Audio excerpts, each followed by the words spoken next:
ये उस समय की कहानी है जब मैं झंडा वंदन के लिए जाती थी। स्कूल के बाद से शायद से मैं सिर्फ 3 या 4 बार झंडा वंदन के लिए गई हूँ। वो भी कुछ और कारण की वजह से सिर्फ झंडा वंदन करते हुए देखने के लिए मैं बहुत शायद से नहीं गई हूँ। इसके पीछे बहुत से वजह है, लेकिन 2001 के गणतंत्र दिवस का एक बहुत बड़ा भूमिका रहा है। आप सबको पता होगा कि 2001 के गणतंत्र दिवस के सुबह गुजरात और महाराष्ट्र में भूकंप हुआ था। उस समय मैं स्कूल में थी, हमारे यहाँ झंडा वंदन हो रहा था, हम छत पर कर रहे थे और कुछ बच्चे देशभक्ति गीत गा रहे थे जब अचानक से हमने एक हल्का सा भूकंप फील किया। इससे पहले कि टीचर्स हम सब बच्चों को इकट्ठा करके एक सेफ जगह पर पहुंचा देते, कुछ टीचर्स अचानक से उठकर भाग गए। उनको भागते हुए देखकर मेरा ख्याल अचानक से उन व्यक्तियों पर गया जो लोग पोजीशन में बैठे रहते हैं या जिनके पास अथॉरिटी है, पावर है, जिन पर हम भरोसा करते हैं कि वो जो करेंगे हमारे हित में ही करेंगे, जो भी करेंगे अच्छा ही करेंगे, सही करेंगे। उस दिन वो भरोसा टूट गया और जैसे ही वो भरोसा टूटा, एक नया बोझ मैंने मेरे कंधों पर फील किया। और सिर्फ मेरे कंधों पर ही नहीं, सभी नागरिकों के कंधों पर भी मैंने वही बोझ फील किया, उन अथॉरिटीज़ से उनका काम ठीक से कराने का बोझ। तब से मेरा नज़र साधारण व्यक्तियों पर पड़ने लग गया जो उनके काम और परिवार को संभालने के साथ ही वो एक्स्ट्रा टाइम, वो एक्स्ट्रा एफर्ट डालते थे समाज सेवा के लिए, सच में समाज सेवा, निस्वार्थ सेवा के लिए या पर्यावरण को सुधारने के लिए। और ऐसे ही एक व्यक्ति के साथ मेरी मुलाकात हुई कुछ महीने पहले। वो बहुत ज़्यादा समय बिताते हैं, बहुत सिंसियरली समय बिताते हैं उनके कॉज के लिए, और मैं चाहती हूँ कि आज आप सब उनसे मिलें। हेलो, नमस्ते। मेरा नाम महेश खरे है। तो सबसे पहले मैं मराठी हूँ, तो मेरा हिंदी इतना फ्लुएंट और अच्छा नहीं रहेगा, तो मेरे हिंदी कम्युनिकेशन में कुछ कमी रह गई जाएगी। इसके लिए मैं क्षमा चाहता हूँ जो व्यूअर्स है उनकी। तो कंपोस्टिंग ये जो सब्जेक्ट है कि जब मैं स्कूल में था तब से मुझे पढ़ने का बहुत शौक था। तो पढ़ने के शौक में मैं बहुत सारे बुक्स पढ़ता था और स्टोरी के बुक के साथ साथ वेरियस अलग अलग सब्जेक्ट्स के भी बुक्स पढ़ता था, साइंस के, एनवायरनमेंट के। तो वहाँ से मुझे एनवायरनमेंट के बारे में जानकारी लेना और उसके हॉबी मेरी बढ़ने लगी। और कॉलेज में एक बार मैं एक नेचर कैंप गया था, मेलघाट का जो वाइल्ड लाइफ सेंचुरी है वहाँ। तो वहाँ अलग अलग सारे जो बड़े बड़े एनवायरमेंटलिस्ट है, जो उनके लेक्चर्स हमारे लिए ऑर्गेनाइज किए थे। आपने शायद नाम सुना होगा, मारुति चित्तमपल्ली करके बहुत जाने माने ये है, राइटर और एनवायरमेंटलिस्ट है।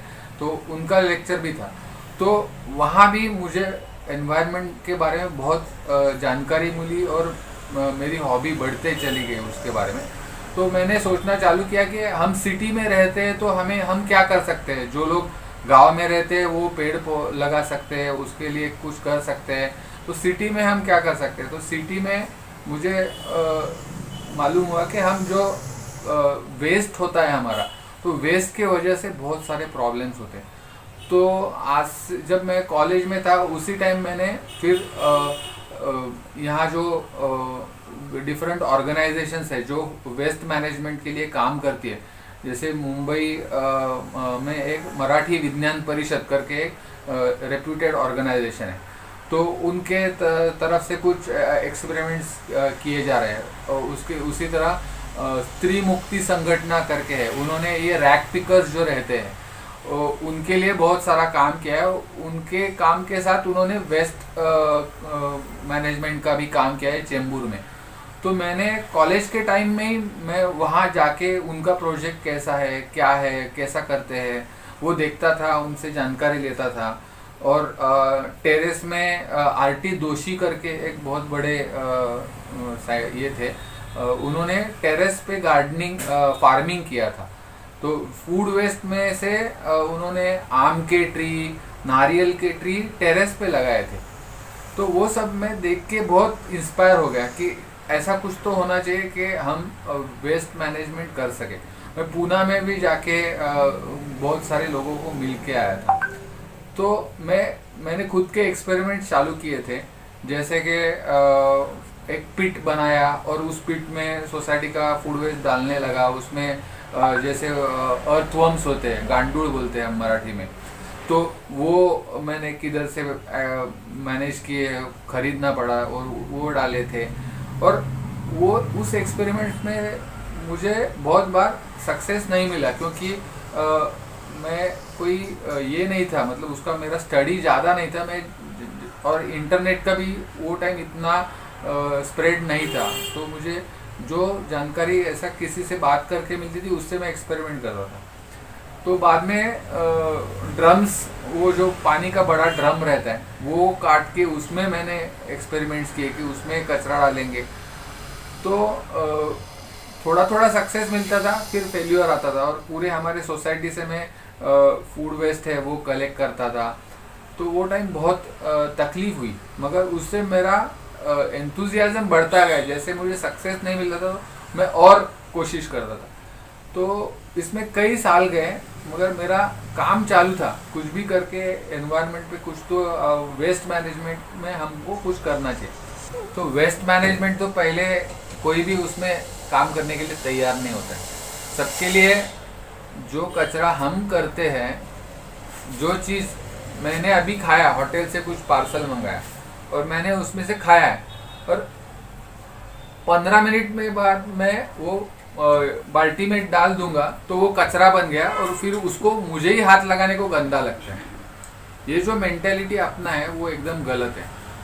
तो पहले मुझे हेल्प नहीं मिला किसी का, क्योंकि सबको गंदा लगता था, ये उसमें हाथ डालेंगे, कौन करेगा, क्या करेगा, उसमें से खराब बदबू आती है, या नेचुरल प्रोसेस में उसमें वर्म्स बनते हैं या कुछ ऐसे इंसेक्ट्स रहते हैं, वो उनका काम ही है कि वो वेस्ट को खाद में कन्वर्ट करने का। मगर कोई भी ऐसी रेंगती हुई चीज़ दिखे या ऐसे, तो सबको ऐसा गंदा लगता है। तो कोई फर्स्ट मुझे हेल्प नहीं मिलता था, और मतलब ऐसे किसी के खिलाफ नहीं, मगर लोगों को मालूम नहीं है कि अपना जो कचरा रहता है उसको सेग्रीगेट कैसे करना है। तो कई बार समझाने के बाद भी जो वेस्ट आता था उसमें बहुत सारी कांच के टुकड़े, शेविंग के ब्लेड्स,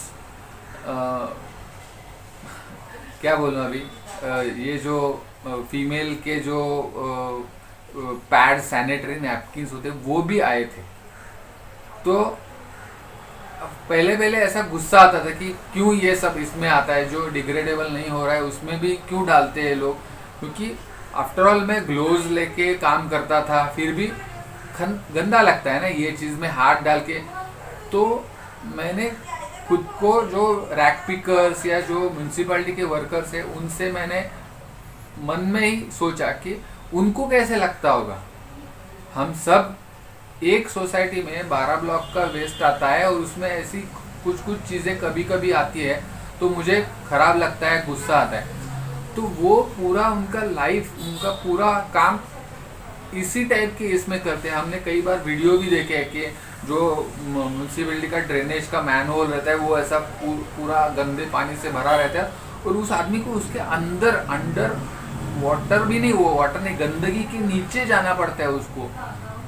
तो हम लोगों को शर्म आनी चाहिए ये सब कि ये सब हम वेस्ट कर रहे हैं और किसी दूसरे को साफ करना पड़ रहा है। तो मैंने उस गुस्से को थोड़ा सा कन्वर्ट किया कि नहीं, ये लोगों को मोटिवेट करना चाहिए, लोगों को एजुकेट करना चाहिए। और फिर मैं मिलते गया, क्योंकि हम एक ही सोसाइटी में रहते हैं, मैं छोटा था तब से इधर ही रहा हूँ, तो सब लोग मुझे बहुत साल से पहचानते।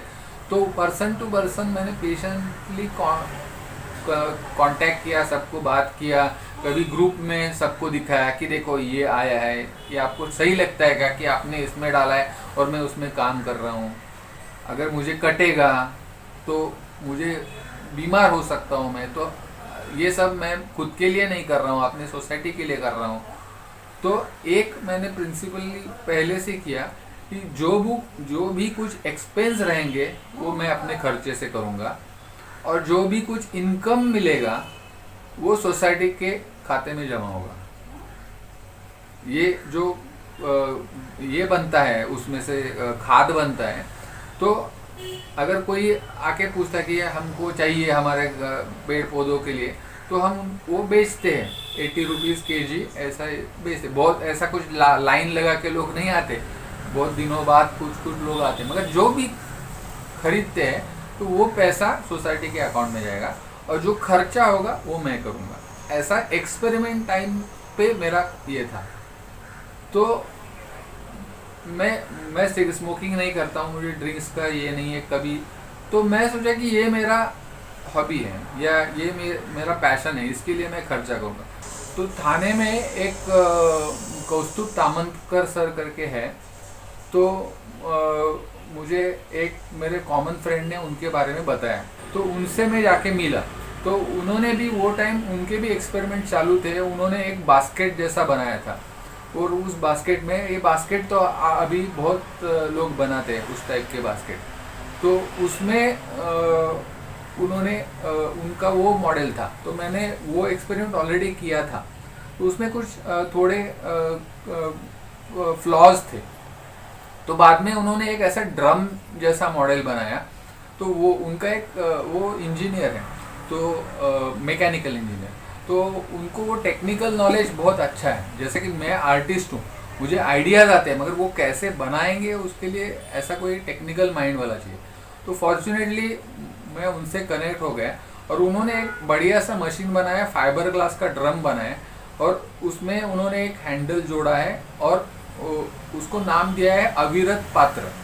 तो ये अविरत मतलब कंटिन्यूअस, मराठी में या संस्कृत में अविरत का मतलब है कंटिन्यूअस। तो रोज आप उसमें कचरा डालो और उसको घुमाओ, और रोज उसमें से आपको खाद मिलेगा। तो ये उन्होंने बनाया, तो मुझे वो एकदम अच्छा लगा, फैसिनेटिंग लगा। और उसमें ऑलमोस्ट कुछ फ्लॉ है नहीं, उसको मेंटेनेंस नहीं है, उसको चूहा उतर नहीं सकता है, उसमें से स्मेल नहीं आता है, उसमें से एकदम ऐसा ड्राई पाउडर जैसा बढ़िया सा खाद मिलता है। तो मतलब ऐसे कुछ मेंटेनेंस ही नहीं उसको, और कंटिन्यूअस उसमें से खाद बनते जाते हैं। तो उन्होंने ये बनाया था छोटा, घर में बनाया, एक फैमिली अपने घर का वेस्ट उसमें से बना सकती है। 20 लीटर का छोटा ड्रम बनाया था। तो मुझे बनाना था अपने पूरे सोसाइटी के लिए। फिर एक प्रोटोटाइप बनाया जो 200 लीटर का ड्रम था, अराउंड 30,000 उसका प्राइस है।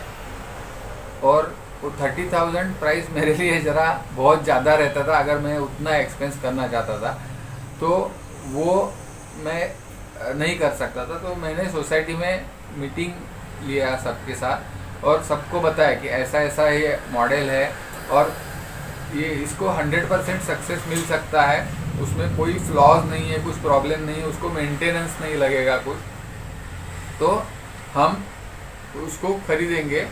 तो सोसाइटी में सब रेडी नहीं थे इतना एक्सपेंस करने के लिए। 30,000 इज बिग अमाउंट। फाइनेंशियल कुछ रहता है तो सोसाइटी में उसमें टाइम बहुत ज़्यादा रहता है, क्योंकि प्रायोरिटीज़ में सोसाइटी को पेंट करना है या टेरेस में कुछ रिपेयर्स है, उसके लिए प्रायोरिटी कभी भी ज़्यादा रहता है सोसाइटी का। ये जो फूड वेस्ट का है, बोलते क्या हमको क्या ज़रूरत है इतना खर्चा करने की, तो वो प्रायोरिटी में नहीं रहता है कभी। तो इसके लिए थोड़ा कन्विंस करने में थोड़ा टाइम लग सकता है, मगर मैं जैसे कि बोला कि अभी मुझे एडवांटेज है, हम इतने साल से साथ में रह रहे हैं ऑलमोस्ट। अभी जो मेन मेंबर्स हैं हम साथ में खेले हैं, तो बचपन से हम साथ में बड़े हो गए, तो उससे थोड़ा कम्युनिकेशन में सपोर्ट मिलता है। और फिर भी हर एक आदमी का अलग अलग बारे में अलग अलग सोचने का ये रहता है। तो थोड़ा टाइम तो लगा मुझे, मगर 2-4 महीने में मैं कन्विंस कर सका सब। तो तामंतकर सर से मैंने बात की कि हमें इंस्टॉलमेंट्स में पेमेंट करने के लिए आप अलाउ कर दो, और एक कुछ एक्स अमाउंट ज़्यादा, मतलब पूरा amount divided by number of blocks, ऐसा करने के बजाय मैंने एक लमसम अमाउंट दे दिया, और जो बचा है वो कम पोर्शन बाकी के लोगों ने कंट्रीब्यूट किया। तो सोसाइटी का बिल्कुल कंट्रीब्यूशन नहीं है ऐसा भी नहीं, और पूरा मैंने उसमें पैसा डाला ऐसा भी नहीं है। तो सबका मिलके वो अमाउंट हमने तामनकर सर को दे दिया, और उन्होंने हमें डिस्काउंट भी दिया और कंसेशन, क्योंकि उनको भी उनका ये पहला प्रोटोटाइप था जो बड़े साइज में था। उन्होंने अविरत पात्रा का छोटा मॉडल बनाया था और वो बहुत सक्सेसफुल है, बहुत सारे लोगों के पास अपने अपने ब्लॉक्स में है। मगर उन्हें भी एक ये था कि एक बड़ा मॉडल बनाएंगे, तो ये पहला प्रोटोटाइप था। तो वो बोले कि मुझे भी ये सक्सेसफुल होने में मेरा भी एक पॉजिटिव इंटरेस्ट है। हमारी छोटी सोसाइटी है, 12 ब्लॉक वाली सोसाइटी है, और जो जहाँ रखा है वो सोसाइटी के मेन एंट्रेंस के आसपास या रोड के पास नहीं है, वो एक साइड में है। तो वहाँ किसी का आना जाना भी नहीं रहता है। मतलब हमारा जो लिविंग रूम है, तो लिविंग रूम के एकदम सामने ही है, ऐसा मतलब दिखता है। तो अगर गंदा कुछ ये रहेगा तो मेरे घर में उसका प्रॉब्लम होगा, अगर उससे कुछ खराब स्मेल आएगी तो मेरे घर में आएगी, अगर उससे कुछ इंसेक्ट आएंगे तो मेरे घर में पहले आएंगे। मगर ऐसा कुछ हुआ ही नहीं, तो किसी ने ऑब्जेक्शन लेने का कुछ सवाल ही नहीं हुआ। तो सबका ये कोऑपरेशन मिला। कैसा रहता है कि इसमें 100% कोऑपरेशन ऐसा नहीं रहता है कि अभी 80% कोऑपरेशन है मुझे। 100% कब होगा, जब उस सब को भी काट के डाल देंगे, तो ये 80% जो हमारा सक्सेस है वो 100% हो जाएगा। मगर उसमें तामनकर सर का कहना है, और मुझे वो मालूम है कि जो अभी कोई भी हम सब्जी लेते हैं, तो पालक लेंगे या मेथी लेंगे, तो उसके हम पत्ते यूज़ करते हैं, पीछे का जो रहता है वो ऐसा बंच रहता है, वो डायरेक्ट हम कचरे के बाल्टी में डाल देते हैं। तो उससे क्या होता है कि उसको डिग्रेड होने में बहुत टाइम लगता है। तो आइडियल क्या है कि उसको छोटा छोटा पीस में काट के डाल देंगे। आप आम खाते हो, मैंगो, तो आम का जो अंदर का गुठली रहता है वो भी एकदम कड़क रहता है, तो उसको भी डिग्रेड होने में 1 या 2 साल लगते हैं। मगर उसको हम नहीं बोलते कि मत डालो, क्योंकि उसका बहुत ज़्यादा वेस्ट होता है आम के सीज़न में। तो वो हम बोलते हैं कि ठीक है डालो। बाकी सोसाइटी वाले सब अविरत पात्र में डालते हैं, मगर मैं जो आम का जो ये रहता है बीज, गुठली बोलते हैं, तो उसको मैं अलग से जमा करके रखता हूँ, और उसको मिट्टी में डाल के मैं बैग में रखता हूँ, तो उसमें से आम का पेड़ आ जाता है। जो कोई भी हम फ्रूट खाते हैं, जामुन खाते हैं, तो उसका जो बीज रहता है उसको फेंक देते हैं, वो एक पोटेंशियल ट्री है। तो जितना हम कोशिश करेंगे, 10 जो बीज रहते हैं वो 10 डालेंगे, और एक प्रॉपर उसका एक तरीका रहता है, उस तरीके से करेंगे तो 10 में से 8 तो पेड़ छोटे उसमें से सैपलिंग्स बन जाते हैं, और वो 8 में से हम समझो 5 भी उसको 2 साल तक बड़ा कर सकेंगे। तो वो जाके हम किधर, तो जो लैंड ऐसा ही पड़ा है या किसी का ओनरशिप में नहीं है, तो उधर जाके लगाएंगे, तो उसमें से एक पेड़ बढ़ने का चांस रहता है। तो मुझे ऐसा लगता है कि ज़्यादा से ज़्यादा लोगों ने वेस्ट मैनेजमेंट करना चाहिए, कि मेरे कारण जो कचरा बनता है वो उसका बोझ दूसरे, वो किधर तो जाएगा, डंपिंग ग्राउंड, वो किसी के घर के पास रहेगा, तो वो नहीं होना चाहिए। मैं उसको सेग्रीगेट करके उसका ये करूँगा, और कम से कम एक आदमी 10 पेड़ तो लगाना चाहिए और वो ज़िंदा रखना चाहिए। तो इसके लिए ज़्यादा से ज़्यादा लोगों में अवेयरनेस करें, लाइक माइंडेड पीपल एक साथ आके नेटवर्किंग करें, ऐसा करने का कोशिश है। महेश खरे जैसे व्यक्तियों को हम सब जानते हैं। कुछ हमारी सोसाइटी में रहते हैं, कुछ हमारे परिवार में, तो कुछ हमारे दोस्तों के बीच मिले हैं। अगर हम इस समय उतने मोटिवेटेड नहीं फील करते हैं, या फिर हमारे पास उतना समय नहीं है इन कामों के लिए, तो ऐसे व्यक्तियों को सपोर्ट कीजिए। आज का गणतंत्र दिवस इनके नाम।